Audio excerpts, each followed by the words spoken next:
News Services Division of All India Radio presents Northeast Diary.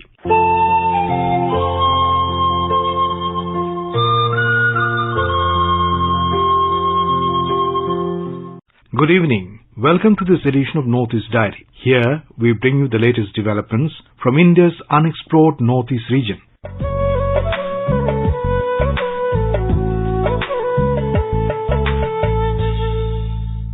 In today's edition, we will talk about the unique green initiative taken in Meghalaya for the recently held presidential polls. In our Personality of the Week section, we have an inspiring interview with an author who quit the civil services to become a journalist. The first ever chess Olympiad got underway yesterday. Our Dibrugarh correspondent gives us the details about the torch relay in Assam for the 44th chess Olympiad. The first ever torch relay for the 44th Chess Olympiad reached Dibrugarh town in Upper Assam on Wednesday last. The 72nd Chess Grandmaster Mitrabha Guho carried the torch and handed it over to Assam Sports Minister Bimal Bora in Dibrugarh on that day. Prime Minister Narendra Modi on June 19, 2022 inaugurated the first ever torch relay for 44th Chess Olympiad in New Delhi. The 44th edition of the event will be held at Mukhopadhyay in Chennai from July 28 to August 10. Speaking at the program, Assam Sports Minister Bimal Bora referred it as a historic day for the Dibrugarh District Sports Association and expressed his happiness because the first ever torch relay for 44th Chess Olympiad reached Dibrugarh, and it was a fortunate that for the first time Dibrugarh got an opportunity to host the mega event. For creating awareness on chess games, the torch relay is traveling 75 cities, and Dibrugarh is one of those. Over 200 countries will participate in the Chess Olympiad at Mahabalipuram. The International Chess Federation for the very first time has introduced the torch relay, which is a part of Olympic tradition but was never done in the Chess Olympiad. The International Chess Federation President Arkady Dobrkovich handed over the torch to the Prime Minister Narendra Modi, who gave it to the legendary chess star Vishwanath Anand. Dibrugarh Deputy Commissioner Biswajit Pegu, Vice President of All Assam Chess Association Intikabar Rahman, Duliajan MLA Teres Gwala, Dibrugarh Additional Deputy Commissioner Sanjay Datta and other government and sports officials were present on the occasion. The program was held at a multipurpose indoor sports hall in the town. For Northeast Diary, this is Pranab Kumar Nath from Dibrugarh.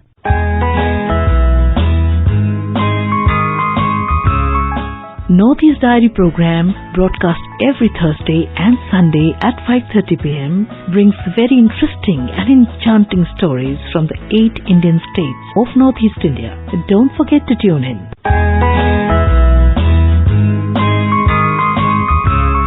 NABARD, the National Bank for Agriculture and Rural Development, is India's apex development bank, which has been working closely with the state governments of the country for development of rural infrastructure. Here is a report from a correspondent from Aizawl. On the occasion of its 41st Foundation Day recently held in Aizawl, many speakers highlighted various aspects of its contribution towards empowerment of the rural areas.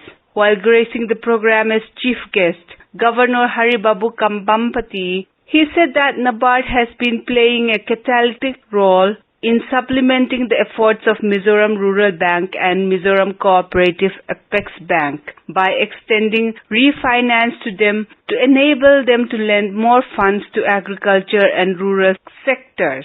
Urging that there is still room for further and more improvement in its service, Governor Kambampati asked for accelerating the pace of implementation of projects at the ground level.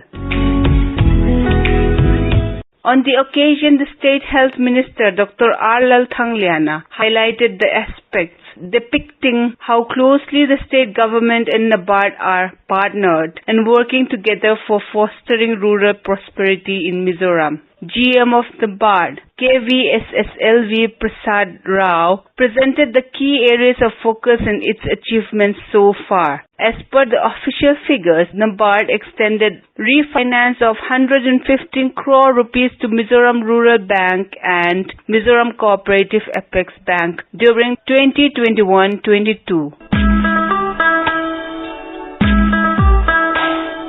Under its Rural Infrastructure Development Fund, RIDF, the bank sanctioned 311 crore rupees during 2021-22. Cumulatively, it sanctioned over 1,900 crore rupees to the Mizoram government for implementation of over 495 ongoing projects. For Northeast Diary with Subhashis Chanda, Irene from Aizawl. Awards, literary deliberations and cultural presentations marked the state-level celebration of the 208th Bhanu Jayanti, or the birth anniversary of Nepali scholar Adikavi Bhanu Bhakt Acharya at Sikkim's capital Gangtok last week. It was also the occasion for presenting the state's highest literary awards. We have a report on this. At the 208th Bhanu Jayanti at Gangtok's Manan Kendra, noted author K.N. Sharma was decorated with the prestigious Bhanu Puraskar 2022, while former MP and writer Dilkumari Bandari was awarded the Bhanu Puraskar for 2021, which was delayed due to the pandemic. Individuals with notable contribution to language, literature, art and culture were also felicitated at the program. O.T. Lepcha was awarded the Bhasha God of Samman for his service towards the preservation of Lepcha language and literature, while Dorji Rinchen Bhutia was awarded the Bhasha God of Samman for his efforts towards preservation of Bhutia language and literature. Noted Thangka artist and Padma Shri awardee Khandu Wangchuk Bhutia was presented a felicitation letter for his service for over 3 decades and for bringing laurels to Sikkim. Moreover, Seva Shri Samman awards were presented to individuals making a difference in areas of language, literature, music, dance and journalism, among other areas. With Saikia Sarkar, this is Ashok Bhutia for Northeast Diary from ARR News, Sikkim.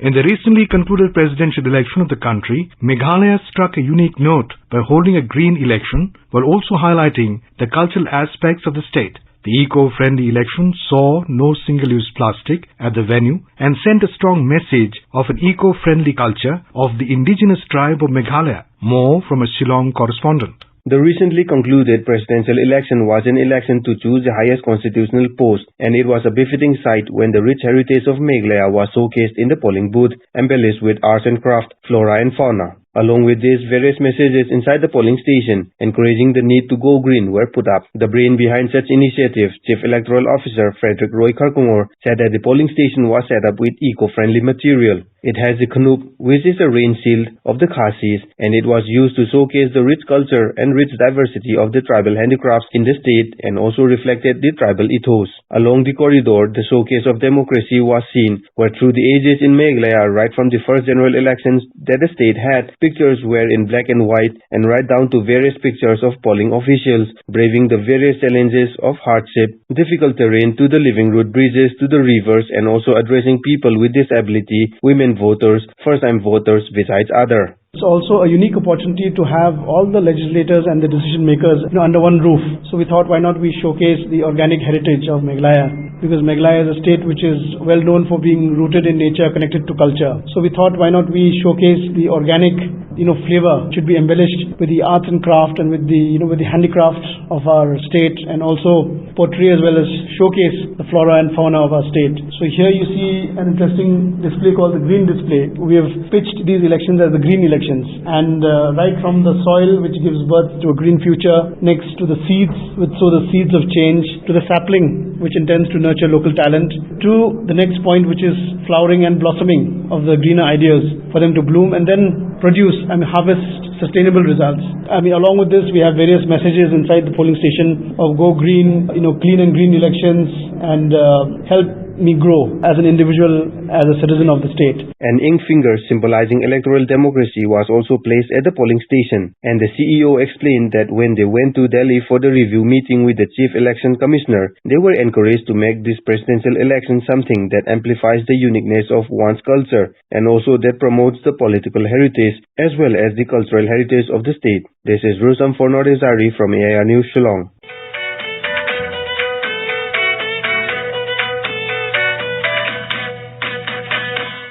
Nagaland has launched the Corporate Social Responsibility CSR project tracking and management system in the state. The CSR project tracking and management system is designed with the roles of usability, accessibility, information architecture and data relevant for efficient project execution and asset management. A report. The CSR project tracking and management system is an integrated web portal with geotagging technology to track and manage assets created through CSR funding. It is a comprehensive project management and monitoring system that provides end-to-end tracking solution from project inception till the end of the project life. A CSR project monitoring cell has been established under Investment and Development Authority of Nagaland (IDAN) for effective tracking and monitoring and management of CSR projects in Nagaland. This CSR project tracking and management system will benefit in the real-time information on the entire progress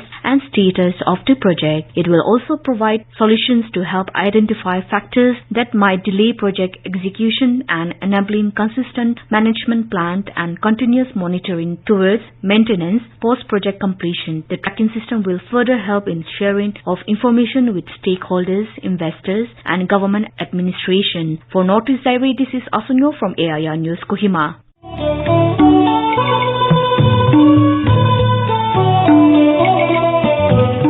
You are listening to our program Northeast Diary, bringing you enchanting stories from the northeastern part of India. This program is broadcast every Thursday and Sunday at 5:30 p.m. on FM Gold and on our app News on AIR. We look forward to you walking this journey with us twice a week, every week.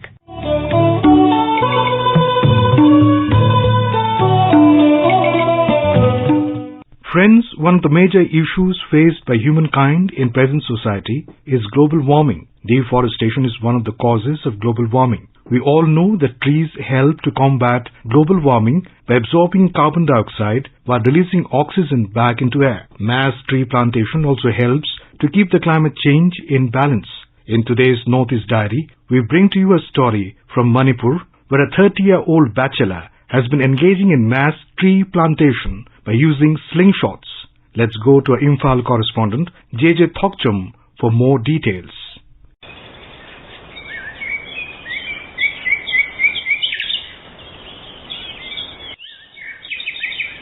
The 30-year-old Anis Ahmad of Kwakta village of Moirang keeps himself busy throughout the years.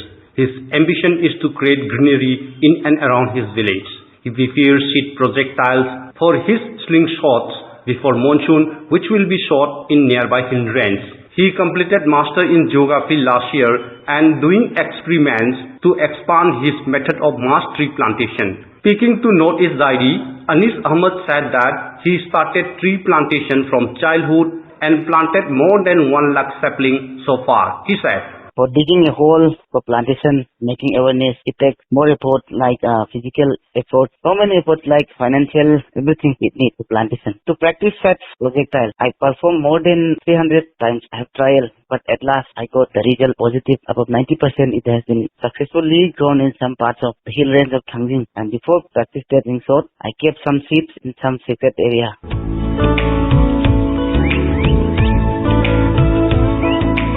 In the beginning, people are making fun of me when I start cutting. I collect the seed especially from my villagers. Whenever they have eaten the fruit, I request them not to throw the fruit. Instead of throwing the seed, please keep somewhere. I will come and collect the seed. If I plant a tree, it will grow in the next year successfully. So from that, I start the slingshot. The best effort, it needs less physical effort, less financial effort. Everything is very cheap in this method, and mostly in the remote area. Whenever there is a road, we can access the plantation in some areas in the hills. But somewhere in the remote area, in the jungle, we can't even reach there. So I tried many times how to plant seed in such area.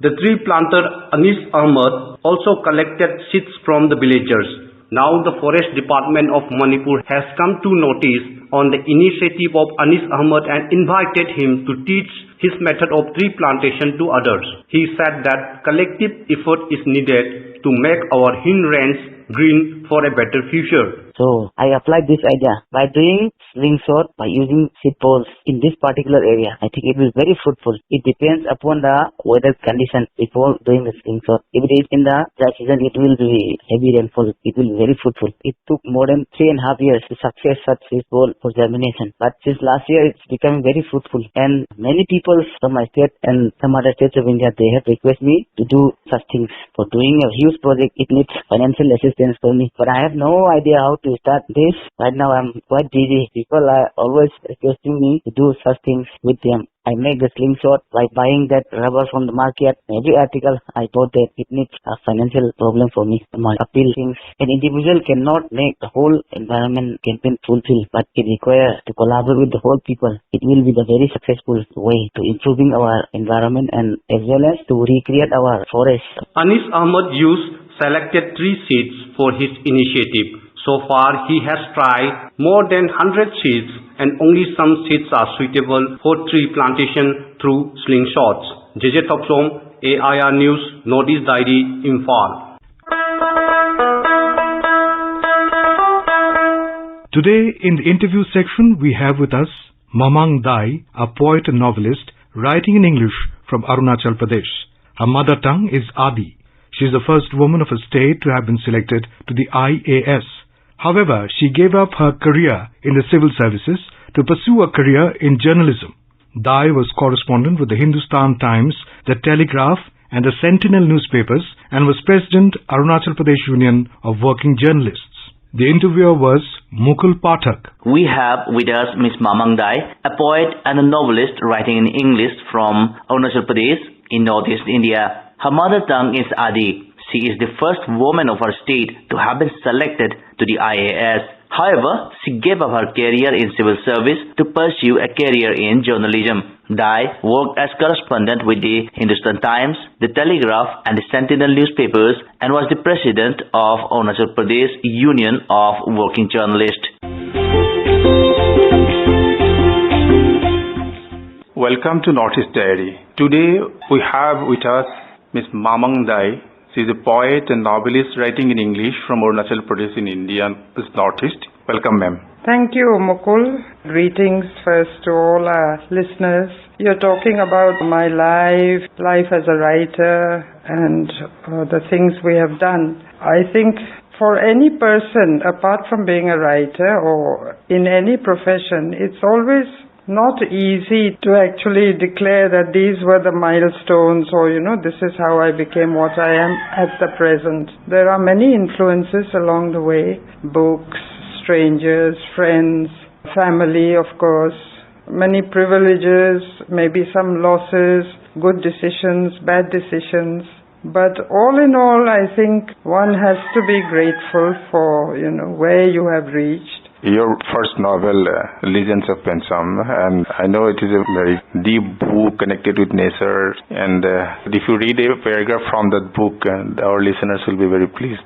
I think I'll just read the kind of little introduction that was there. This has reference to the word Pensam itself, which is the title of the book, The Legends of Pensam. So this is just a little excerpt about the word Pensam. In our language, the language of the Adi, the word Pensam means in between. It suggests the middle or middle ground or just having that moment of time, to do something. But it may also be interpreted as the hidden spaces of the heart where a secret garden grows. It is the small world where anything can happen and everything can be lived, where the narrow boat that we call life sails along, somehow in calm or stormy weather, where the life of a man can be measured in the span of a song.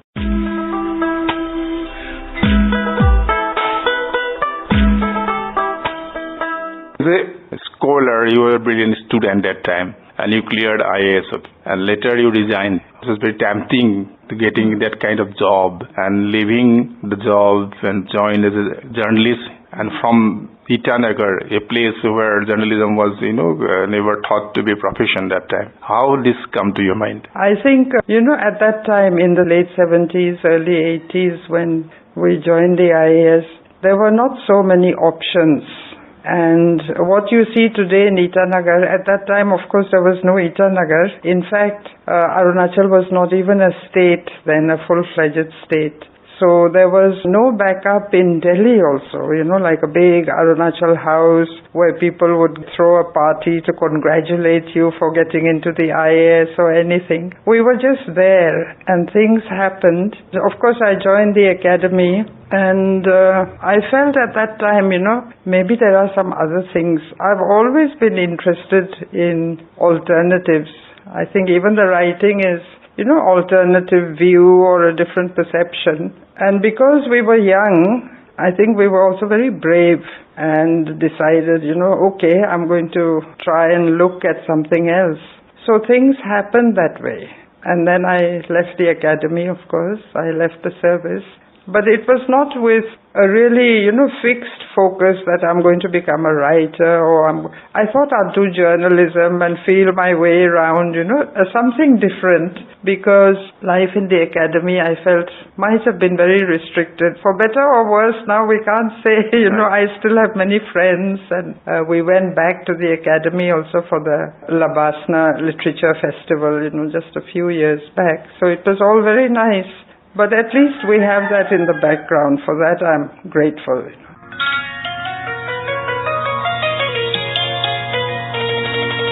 Recently, one of your book translated to Assamese by Dr. Puri Hiloidare won the English Translation Award of Sahitya Academy. Yes.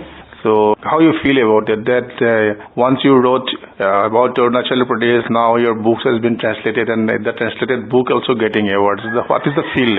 How you feel about it? No, actually, I was very happy for, especially for Dr. Puri Hiloidare, because she is a real scholar. I'm not a scholar by any means, Mukul. Dr. Puri is in the English department in Guwahati University. And I met her only quite recently. We had spoken over phone while the translation was in progress. And there was also Mr. Brajakishore Saikia, who really wanted to translate the book. He told me, it was something memorable and it was a thing he wanted to do. So I said, you're free by any means, because I don't read or write Assamese, even though we had studied it in school in Shillong. I'm not fluent, so ultimately, I think a very good job was done with a lot of love and feeling. And of course, I can't read the Assamese version, but now that it has won the Sahitya Academy Translation Prize, I think it's really wonderful. Because Assam, Arunachal, we've always had a connection also. So this becomes more with people, in Assam who might now read it in Assamese. That's also a great thing, I think. I hope they'll remember my name and know me more through Dr. Puri Hiloidare's translation. You started writing a poem at your earlier time, and later on you write novels also. One of your famous poem, the name of the poem Gana, I would like to quote 2 lines from the poem. You started the poem in this. So, we have long journey in our blood, the road has no end. The lanes and streets are lined in my eyes. Somewhere it resembles with your life. You are in a journey from your starting days, early days until now. Even few days back also you attended a few literary festivals and met people all around India. So how do you feel about the journey you were carrying, and it reflects in your poem also? Poetry, you don't know where the inspiration for that first line or the first image might suddenly hit you, Usually I become very active in my mind when I'm traveling. After the initial, hassle of packing, waking up early, because traveling from the northeast to any other part of the country, it's always, a strategy. You have to plan flight bookings, road journeys. But after you get over that, once you're on the road, I think that is a kind of free space, for your mind to think about, and you find all kinds of lines and ideas and lily ponds, rice fields, driving through Assam, that kind of thing. And I think that's where the lines come, and then slowly, the shape of poem maybe comes into your mind, into your heart, and you think about it, but you want it to have some meaning, you have to draw on certain experiences, which are also again very mixed.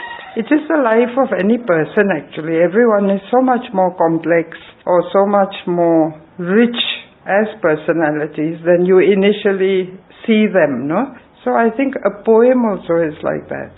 And that's how the idea came that, you're always traveling. There are other lines where I think you say, but you have so many messengers carrying the whispers of the world. Yeah, so these are all connections, worlds with your own past or with your background or people in the village or where you come from, where you're going, where you've been and how you return. It's like life itself. Life always returns, I think, in one way or the other, when you interpret life as such. Life, meaning, memory, time, that kind of thing. And I can feel actually that the time you have passed as a journalist, influence you as a writer. Not only as a writer, I find I'm very, I like to have the facts, if someone says something, I want to know why they're saying it or for what reason, where is the evidence, that kind of thing. And I know I shouldn't push it too much, but I just like to know, to get to grips with it. And it's always true. Once you're informed, you're better armed. We used to say that in not only journalism, but information is always good. But now with social media, Mukul, don't you think there is a kind of overkill of information? Everyone is getting it from anywhere, everywhere. I don't know how you feel about it, but journalism that way did influence me, and also it gave me a lot of good friends in Arunachal. It was a great time, sitting in Legislative Assembly, watching the goings on. Journalism gives you so much access, with interviews, big politicians, which we might not have otherwise, and also listening in to actually history being created in the state.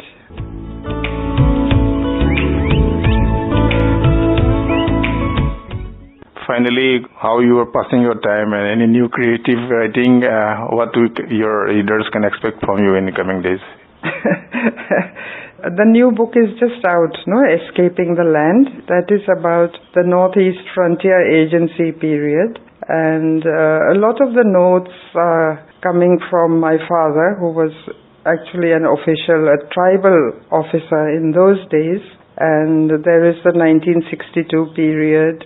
And it's also a look at how adventurous people were then, They were marching blindly into really terra incognita, like no one knew anything. I met some people in Sipsagar recently at a function there, and this elderly Assamese lady was telling me about her husband, who would cross the Brahmaputra back and forth and disappear into the hills, meaning our Arunachal, and they were there waiting on the banks of the Brahmaputra, and I thought, how nice that connection was, like no borders. Probably he might have been a teacher, and there were so many people like that who were giving their best years and whatever knowledge, love they had to, teaching, promoting, or helping with the first administrative circles in that period when Arunachal was the Northeast Frontier Agency. Thank you very much.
Directed by Suparna Saikia, produced by Sharmila Goswami, and assisted by Kamlesh Mudgal. It was brought to you by the News Services Division of All India Radio.